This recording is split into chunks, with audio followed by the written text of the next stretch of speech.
High, আমি মৌমিতা। আবার এসে গেছে একটা মিনি ব্লগ নিয়ে। তোমরা সবাই ভালো আছো নিশ্চয়ই? আমিও ভীষণ ভালো আছি।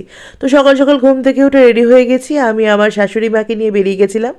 এসেছিলাম বিপত্তারিণী চণ্ডীবাড়ি রাজপুরে। ভীষণ জাগ্রত মন্দির, তোমরা সবাই জানো। আমি এর আগেও বহুবার এসেছি। তো দিনটা ছিল শনিবার, যার জন্য ছিল মারাত্মক ভিড়। তাও সকাল সকাল এসেছিলাম বলে অনেকটাই ফাঁকা হয়েছিল। আর মায়ের খুব ভালো দর্শন পেয়েছিলাম আমরা। বহু পুরনো এই মন্দিরে আজও নিত্য পুজো হয়। কথিত আছে এই মন্দিরের প্রতিষ্ঠাতা সাধক বাবা দুলাল এক কিশোরী ছদ্মবেশে খোলা চোখে মার দর্শন পেয়েছিলেন। তারপর দেবী তাকে বলে দিয়েছিলেন তার পূজার পদ্ধতি, আর সেই পদ্ধতি মেনে আজও নিত্য পূজা হয়ে আসছে এই মন্দিরে। এখানে মায়ের 4 হাত, এক হাতে খড়গ, অন্য হাতে ত্রিশূল, আরো অন্য 2 হাতে দেবী বরাভয় ও অভয় দানকারী। মন্দিরের সব থেকে বড় বিশেষত্ব হলো মন্দিরটার অনেকটা বড় স্পেস। অনেক ভক্ত একসাথে সমাগম হতে পারে, বিশেষ করে যে কোনো পুজোর দিন বা বিপত্তারিণী পুজোর সময় বা শনি মঙ্গলবার হলে বা উল্টো রথ বা সোজা রথের সময় এখানে প্রচুর ভক্ত সমাগম হয়। দেবী চণ্ডী মাতা ছাড়াও এখানে অনেক মূর্তির দর্শন পাওয়া যায়। পুজো দেওয়ার পর সারা মন্দিরটি ঘুরে দেখতে ভীষণ সুন্দর লাগে। এখানে পুজো দেওয়ার ব্যবস্থাও ভীষণ সুন্দর।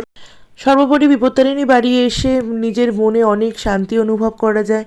আমার তো হয় ভীষণ পজিটিভ ভাইব একটা সারা মন্দিরটা জুড়ে। মন্দিরের প্রতিষ্ঠাতা সাধক বাবা দুলাল তার স্ত্রী এবং তার অনুসারীদের নিয়ে এখানেই বসবাস করতেন, আর এখানেই তিনি পরলোক গমন করেন। এটি সেই শয়নকক্ষ গুরুদেব আর গুরুমাতার, যেখানে তারা থাকতেন। ঘরটা ভীষণ সুন্দর আর সুসজ্জিত।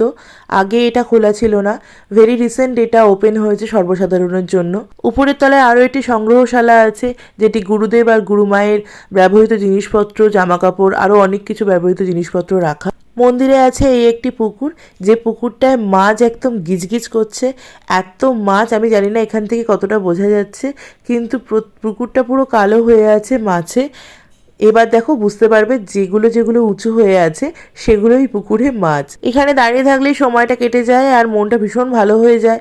আর এবারে চলে এলাম এই সেই রত্নবেদী, যেখানে এক টানা 3 দিন এই বেলগাছের নিচে ধ্যান করে সাধক বাবা দুলাল দেবীর কৃপা পান। এই সেই রত্নবেদী আর এই সেই বেলগাছ, যে বেলগাছটি আজও রয়েছে। ভক্তরা দাবি করেন বাবা দুলালের কাছে কোনো মনস্কামনা জানালে তা নাকি অলৌকিকভাবে পূরণ হয়ে যেত, এবং তার অবর্তমানে তিনার পরলোক গমনের পরেও নাকি এখানে এসে কোনো মনস্কামনা জানালে তা ভীষণভাবে পূরণ হয়ে যায়।